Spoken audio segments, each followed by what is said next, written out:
नमस्कार, KBC news में आपका स्वागत है। मैं हूं राजेश मेहता। सबसे पहले नजर डालते हैं अभी तक की सुर्खियों पर।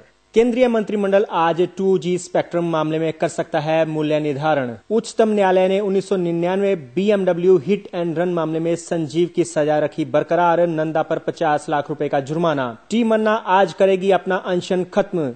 राजनीति में आने के फैसले पर भी कर सकती है आज घोषणा। शरद पवार और टीम सूखे की स्थिति का जायजा लेने पहुंची गुजरात। और पुणे सिलसिलेवार धमाकों में घायल दयानंद पाटिल से पूछताछ जारी। और अब विस्तार से। सुप्रीम कोर्ट के निर्देश के बाद स्पेक्ट्रम मामले को बेचने के बारे में आज इसकी नीलामी का कैबिनेट में फैसला लिया जा सकता है। इससे पहले पी चिदम्बरम की अध्यक्षता वाली विशेषाधिकार प्राप्त समूह 5 मेगाहर्ट्ज स्पेक्ट्रम के लिए करीब 14 से 15 हजार करोड़ का मूल्य निर्धारित करने का प्रस्ताव रखा गया है, जो इसके लिए बेस प्राइस से 20% कम है, जबकि ट्राई ने इसके लिए 18,000 करोड़ की राशि का प्रस्ताव रखा था। EGOM पहले ही स्पेक्ट्रम के लिए ऋण और राशि देने के तरीकों पर फैसला ले चुकी है। यह नीलामी यूनिनोर और सिएस्टा शाम टेली सर्विसेज जैसी कंपनियों के लिए काफी मायने रखती है, जिनके पास 7 सितंबर तक का समय है। अगर ये कंपनियां लाइसेंस हासिल कर पाने में असफल रहती हैं, तो इन्हें अपना कारोबार समेटना पड़ेगा। इसके अलावा आज होने वाली CCA की बैठक में भी कई महत्वपूर्ण फैसले लिए जा सकते हैं। 1999 के BMW हिट एंड रन के मामले में सुप्रीम कोर्ट ने संजीव नंदा की सजा को बरकरार रखा है। साथ ही कोर्ट ने उस पर 50 लाख रुपए का जुर्माना भी लगाया है और उसे 2 साल तक सामाजिक सेवा करने का आदेश भी दिया है। गौरतलब है कि 10 जनवरी 1999 को दक्षिणी दिल्ली के लोधी कॉलोनी में नंदा ने अपनी BMW कार से 6 लोगों को कुचल दिया था, जिनमें 3 पुलिसकर्मी भी शामिल थे।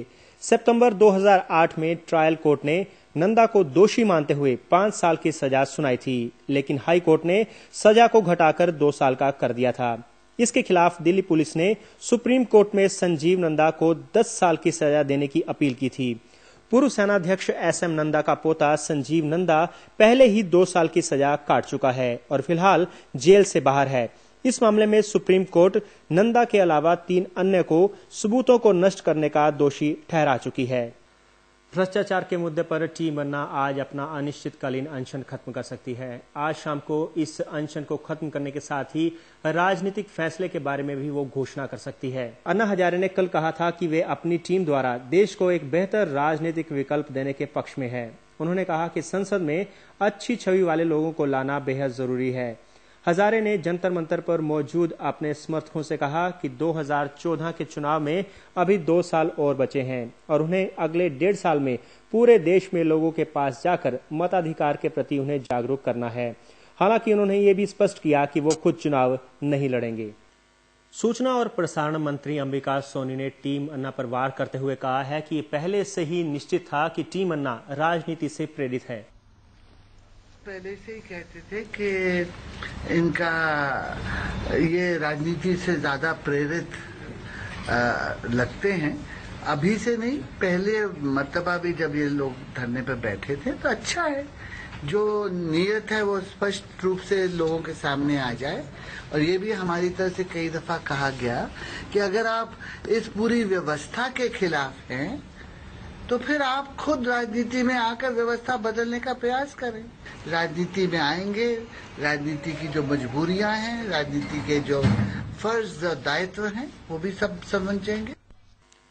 इस बीच भाजपा ने टीम अन्ना के राजनीतिक दल की घोषणा करने के बाद अपनी प्रतिक्रिया व्यक्त करते हुए कहा है कि अगर टीम अन्ना कोई राजनीतिक दल बनाना चाहती है तो ये उनका अपना फैसला होगा।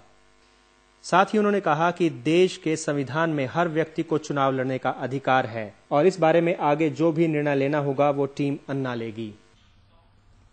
भारत के संविधान ने, बाबा साहब अम्बेडकर जी ने जो संविधान बनाया है उसमें सबको अधिकार दिया है। जो राजनीतिक दल नहीं भी बनाते हैं वो भी, उनको भी चुनाव लड़ने का अधिकार है। अगर कोई राजनीतिक दल आपको टिकट न दे और आप चुनाव लड़ना चाहते हैं तो उसको भी रोकने की क्षमता किसी में नहीं है। अगर वो राजनीति में आना चाहते हैं तो ये उनका निर्णय है। समाजवादी पार्टी के नेता मोहन सिंह ने टीम अन्ना के अनशन की समाप्ति को देश के साथ धोखा बताया है। उन्होंने कहा कि टीम अन्ना अपने रास्ते से भटक गई है।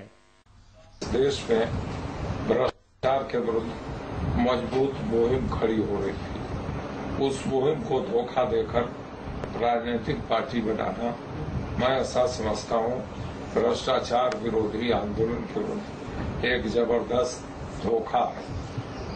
अन्ना की जो टीम है वो खुद ही दुविधाग्रस्त है। अन्ना अनशन कर रहे हैं कि उनको बनवाना है लोकपाल कानून और उनकी टीम अनशन कर रही है कि भारत सरकार के कुछ मंत्रियों को मंत्रिमंडल से बाहर करना। इस साल मानसून को देखते हुए ये साफ हो गया है कि देश के कई इलाकों में सूखे जैसे हालात पैदा हो सकते हैं। मौसम विभाग ने कहा है कि दक्षिण पश्चिम मानसून इस साल सामान्य से कम रहेगा। हालांकि थोड़ी राहत की बात यह है कि मौसम विभाग ने अगस्त में मानसून के सामान्य रहने की उम्मीद जताई है, लेकिन सितंबर में बारिश के बारे में चिंता व्यक्त की गई है।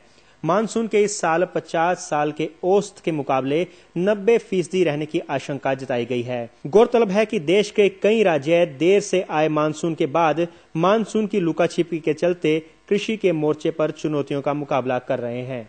केंद्रीय कृषि मंत्री शरद पवार और उनकी टीम गुजरात में सूखे की स्थिति का जायजा लेने के लिए आज गुजरात दौरे पर है।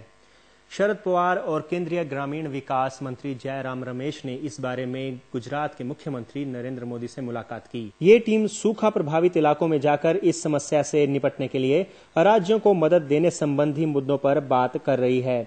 इससे पहले केंद्र सरकार ने कर्नाटक के सूखा पीड़ित इलाकों के लिए मनरेगा के तहत दी जाने वाली राशि में 700 करोड़ रुपए की और बढ़ोतरी की थी।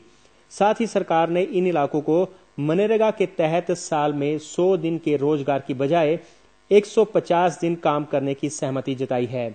शरद पवार और जयराम रमेश ने राज्य के मुख्यमंत्री जगदीश शेट्टार के साथ कल बेंगलुरु में बैठक की और इन दोनों केंद्रीय मंत्रियों ने दोनों राज्यों में कम बारिश के चलते खेती बाड़ी पर पड़ने वाले प्रभाव की समीक्षा भी की।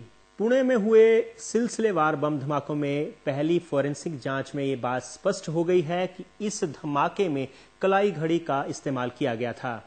जांचकर्ताओं को धमाके में प्रयुक्त 3 साइकिलों से महत्वपूर्ण सुराग मिलने की उम्मीद है। जांच से जुड़े सूत्रों के मुताबिक विस्फोटकों के प्रकार के शक के घेरे में इंडियन मुजाहिदीन जैसे प्रतिबंधित आतंकी संगठन भी आ गए हैं जो ऐसे विस्फोटक इस्तेमाल करते हैं। पुणे के संयुक्त पुलिस आयुक्त संजीव सिंघल ने बताया कि बाल गंधर्व थिएटर के नजदीक हुए विस्फोट में घायल हुए एकमात्र व्यक्ति दयानंद पाटिल से पूछताछ की जा रही है। पुलिस के मुताबिक पाटिल से फिलहाल बतौर संदिग्ध पूछताछ नहीं की जा रही, लेकिन पुलिस उससे ये जानने की कोशिश कर रही है कि विस्फोटक उसके बैग में पहुंचा कैसे। और बुलेटिन के अंत में सुर्खियों पर नजर एक बार फिर से। केंद्रीय मंत्रिमंडल आज 2G स्पेक्ट्रम मामले में कर सकता है मूल्य निर्धारण। उच्चतम न्यायालय ने 1999 BMW हिट एंड रन मामले में संजीव की सजा रखी बरकरार, नंदा पर 50 लाख रुपए का जुर्माना। टीमन्ना आज करेगी अपना अनशन खत्म, राजनीति में आने के फैसले पर भी कर सकती है आज घोषणा। शरद पवार और टीम सूखे की स्थिति का जायजा लेने पहुंची गुजरात और पुणे सिलसिलेवार धमाकों में घायल दयानंद पाटिल से पूछताछ जारी। केबीसी पर खबरों का सिलसिला इसी तरह से जारी रहेगा। आप देखते रहिए केबीसी न्यूज। नमस्कार।